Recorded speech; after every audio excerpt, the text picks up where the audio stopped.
Hello friends and welcome. I'm Sarah Liz and I'm back with a stepped up emergency card video.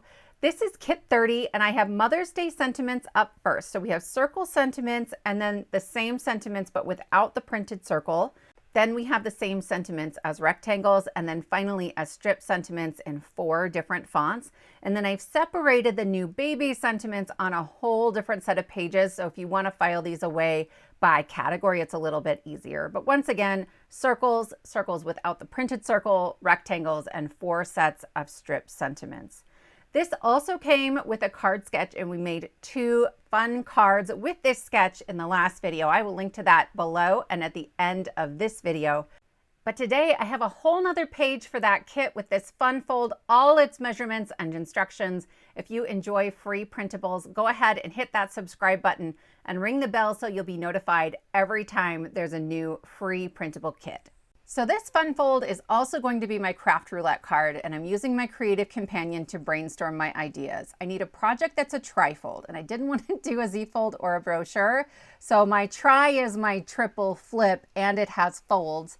My funny is going to be my sentiment. Out of proportion, I wanted a big-headed critter. Mary said something about a cat, but I couldn't find my die, so we'll use a raccoon. And for sleigh ride colors, I decided that we're on a sleigh ride looking at Christmas lights, and there's all the colors. It's going to be great with a punchline on the inside. So here's our printable, and I need a card base that's 9 3/4 by 5 1/2, and I'll score it 1 1/2, 3, 4 1/4, and 5 1/2. All of that is on the printable.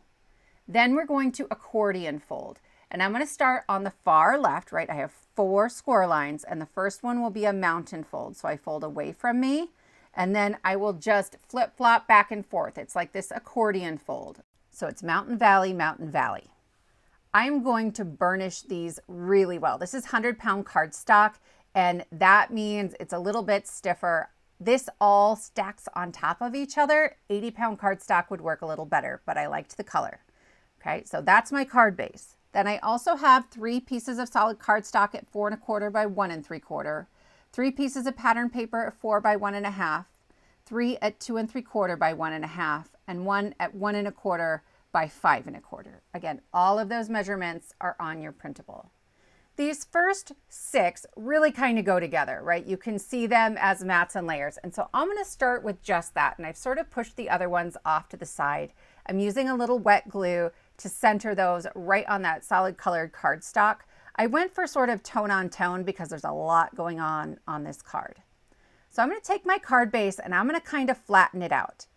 And I have my 3 strips. And the first 2 I'm going to put on this score line that is farthest to the right.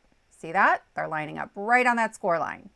Then I'll line up the middle one on the second score line from the left. Okay, and I'm sort of coloring in where I'm going to put my glue. That glue is marked on your printable. It will only go in those sections. So for the pieces on the top and the bottom, right, it's going to go right in that section. And when I go to add these, I'm going to make sure I can fold up the card, that flap on the right, so that everything will close, right? That's what it's going to look like in the end. I left a tiny gap of space at the very top. I'll do the same on the bottom, but that is entirely up to you. I find it easiest to put these 2 pieces on first, and then I can just center the last one instead of trying to guess the spacing as I go from top to middle to bottom. For this last piece, the long end is going to hang out to the right instead of to the left. That's what creates this triple flip, okay? So the top and bottom pieces, the long end is hanging to the left. This one hangs to the right. As I'm working, I'm making sure to constantly open and close my card to make sure I haven't messed anything up and made it so that it won't fold shut. The shorter pieces of pattern paper are for the backs of those flaps. You don't want that pattern paper going over that fold line because the pattern paper would have to bend and do some really weird things, okay? So that measurement is to make it fit perfectly with equal margins on the backs of those flaps. And I've just put little X's on there for you to kind of show you where they go. These flaps are also the perfect size for matting one of our rectangle sentiments, and we'll do that a little bit later. This final piece of pattern paper is for the outside column. You could cut them for the inside columns too. I didn't find it necessary. They would be 1 inch by 5 1/4 inches for most of them because they're a little narrower. Instead of the circle from the original sketch, I'm going to use this Racoon Cutie. My friends, I'm so sorry. You cannot get this anymore. It's an old die from My Favorite Things, but they do sometimes bring things back from the vault. I'll leave a link to their email if you want to request it. But Waffle Flower recently brought out a bunch of their big-headed critters from the vault, including this Be a Cat that I turned into a bunny for a craft roulette card, and then this panda that is also from Waffle Flower. There's also a unicorn. Apparently unicorn cards are in high demand in my life because I've given them all away. But all of those are available if you wanted to do something sort of similar. I'm going to glue this to my card, but I can only glue it to that left column, the piece that's popping up a little bit. So I'm going to mark with my fingers where the glue can go, and then I will add that onto my card. If you were going to use a circle instead, do the same thing. Only put glue where it's going to overlap that column on the left, and then make sure you're opening and closing so that it doesn't get glued shut. So we're going to use the rectangle sentiment that says, have you ever seen a watermelon fit through a donut hole? You're about to. And this is new. It was all in one sentiment, but I changed the page in this version of the Printable to put it on 2 separate rectangles to get a better punchline. To cut this out, I am lining up the tick marks in my trimmer, but notice I didn't cut all the way up to the top. Okay, I'm lining it up on the cutting blade and I stop right about there, so I'm leaving the header intact. When I'm done, I'll have these flaps, right? Everything is still connected because I need the tick marks on the sides to help make sure that I'm cutting those at the appropriate size. So once again, I will just line up the tick marks and slide my trimmer this time all the way across. There's a little bit of excess down at the bottom, but from there, you're cutting out 3 perfect sentiments in each row. They're about 1 1/4 by 2 1/4, depending on your printer. And now I have both my front sentiment and the inside punchline. These fit beautifully on those flaps, and so I'm going to put this one on that front flap, but I wanted it to stand out a little more. So I'm using the birthday paper pad that I used for the original pattern paper to grab some solids that I think will coordinate. I kind of like that pink, I kind of like that purple, so I cut 1 of each, and they are also on your Printable, okay? So they are 1 3/8 by 2 3/8. And I like both of them. I actually like the purple a little more, but the pink is sort of watermelon colored, so I had to.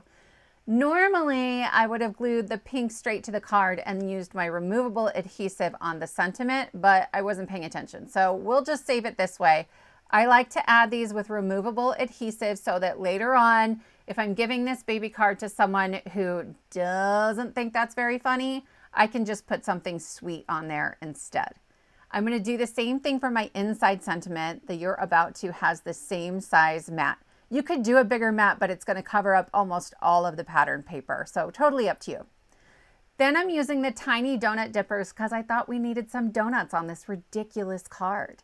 These are super simple to put together. They're from Trinity Stamps, and there's a couple different options for decorating them. I'm going to use the frosting and then this little swirl detail. But there's also a sprinkle option and lots of other fun stuff. They also have a bigger donut die. I'll link them both. It's super fun. I am going to go in with my scissors and just trim out the middle. You wouldn't have to, but I like that finishing detail. And then that's my donut all finished. I made 3 of them. I'm going to stack those on the inside of my card only on this bottom piece. And one of them is going to hang up above that flap. So I'm doubling up the donut on that one just to make sure it's extra sturdy. When I go to add this, there are rules, my friends. So there is my score line. You see that? That's where the card is folding. It cannot go further in than that. And when the card closes, half of that donut is going to be tucked behind the flap above it. It doesn't matter. The card is closed. You can't see it. And when the card is closed, it's hidden behind the giant head of my raccoon. However, I want to be sure I'm doing everything right. So I am using some temporary tape to hold all my donuts in there, and I'm going to open and close this a couple times to make sure that it works. See that? And it's working just fine. So very carefully, I am going to remove all of my tape and grab my sticky mat.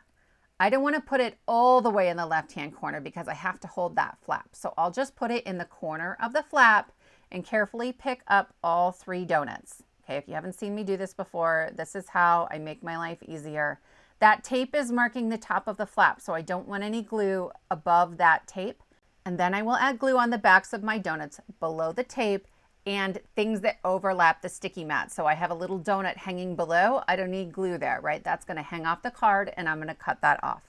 So there's all my glue, and I'm going to flip this back over and set it right back down in the bottom left-hand corner of that rectangle, and they are right where I originally had them. So again, I'm checking my card before that glue is all the way dry. It fits just fine, but I had some glue hanging out, so I'll remove that before I glue something shut. And you can see how that donut sort of overlaps that other flap. That's how it's supposed to be. And then I will just use my scissors to trim off the bottom. Then I can go ahead and add my final sentiment. So I want this on one of those flaps right there, so it sort of pops the punchline open at you. You're about to. To finish this off, I'm going to add a piece of white cardstock that's 4 by 5 1/4. You wouldn't have to. This is totally just bonus, adding some finishing touches. But that's a triple flip card, and you could make it with lots of things, right? It flips open, it's super fun. But let's go through our parameters. So we know we need a card that is a tri-fold. So here's my 3, tri, and there are many folds. There are actually 4 folds in this card, but Craft Roulette has always been inclusive as opposed to exclusive. So I have met the minimum tri, and then I just went above and beyond. For our sleigh red colors, we're starting with sort of icy blues of winter, and then we have all of these bright colors from the lights, which I love, and I think the pattern paper kind of brings that out as well. For jokes or funny, obviously, we have our watermelon donut hole situation, which I love. There are always at least a few funny sentiments in my free printable kits, so definitely check those out. And then for out of proportion, we have the head of our raccoon and the watermelon and the donut hole, which are shockingly out of proportion. That finishes up our card for today, my friends. If you're interested in the free printable, all I ask is that you subscribe to my channel. So click that subscribe button and ring the bell if you would like to be notified every time there's a new free kit. Thank you so much for spending your time with me, and I will see you next time.